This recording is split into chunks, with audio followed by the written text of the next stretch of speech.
Hi friends, ఈ రోజు మనందరం చాలా ఎదురు చూస్తున్న కాంతారా చాప్టర్ 1 గురించి మాట్లాడుకుందాం. రిషబ్ శెట్టి డైరెక్షన్ లో వచ్చిన కాంతారా పార్ట్ 1 ఆల్రెడీ ఆడియన్స్ ని స్పెల్ బౌండ్ చేసింది. ఇప్పుడు ప్రీక్వెల్ స్టోరీని చెప్పడం ట్రై చేశాడు. మరి మూవీ ఎలా ఉంది? అది మనకి ఎక్స్పెక్టేషన్ కి తగ్గిందా? Let's jump in to the review. Story and concept వస్తే కాంతారా చాప్టర్ 1 లో రిషబ్ శెట్టి మనకి రూట్ లో ఉన్న ఫోక్లోర్, రిచువల్స్, దైవ ఆరాధనని డీప్ గా ఎక్స్ప్లోర్ చేశాడు. ఫస్ట్ పార్ట్ లో మనకి ఇచ్చిన హింట్స్ ఇక్కడ ఫుల్ క్లారిటీతో చూపించాడు. స్టోరీ బ్యాక్ డ్రాప్ 380 టైం కి తీసుకువెళ్లడం చాలా డేరింగ్ మూవ్.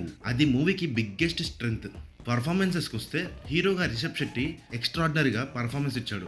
ఆయన rugged look and intense acting highlight. Supporting cast కూడా స్ట్రాంగ్ గా ఉన్నారు. Especially rituals and god scenes లో పర్ఫార్మెన్స్ చాలా రియలిస్టిక్ గా ఉంది. టెక్నికల్ ఆస్పెక్ట్స్ కి వస్తే సినిమాటోగ్రఫీ, నేచురల్ ల్యాండ్స్కేప్స్ ని డివైన్ గా చూపించడం main asset. Forest shots, ritual లో camera work mind blowing. Music and BGM by Ajaneesh Loknath. Soul of the film goosebumps ఇస్తుంది. ఎస్పెషల్లీ క్లైమాక్స్ లో ట్రెడిషనల్ బీట్స్ ని మోడర్న్ టచ్ తో సింక్ చేయడం హైలైట్. ప్రొడక్షన్ డిజైన్ కి వస్తే సెట్స్, కాస్ట్యూమ్ అన్ని authentic గా ఉన్నాయి. మూవీ పాజిటివ్స్ కి వస్తే strong rooted story, Rishab Shetty acting, rich visuals and BGM, authentic cultural detailing. Negatives కి వస్తే slow narration in the first half. Some audience కి హెవీ రూటెడ్ ఫ్లోక్లోర్ అర్థం అవ్వడానికి కష్టం. ఫైనల్ వర్డిక్ట్ కి వస్తే ఓవరాల్ కాంతారా చాప్టర్ 1 ఒక డివైన్ సినిమాటిక్ ఎక్స్పీరియన్స్. ఫోక్లోర్ ని లవ్ చేసే వాళ్ళకి మస్ట్ వాచ్. కమర్షియల్ ఆడియన్స్ కి కొంచెం స్లో అనిపించిన విజువల్స్ అండ్ మ్యూజిక్ ని ఎంజాయ్ చేయొచ్చు. This is not a movie, it's a cultural experience. Out of 5 నేను ఈ మూవీకి ఇచ్చే రేటింగ్ 3.2.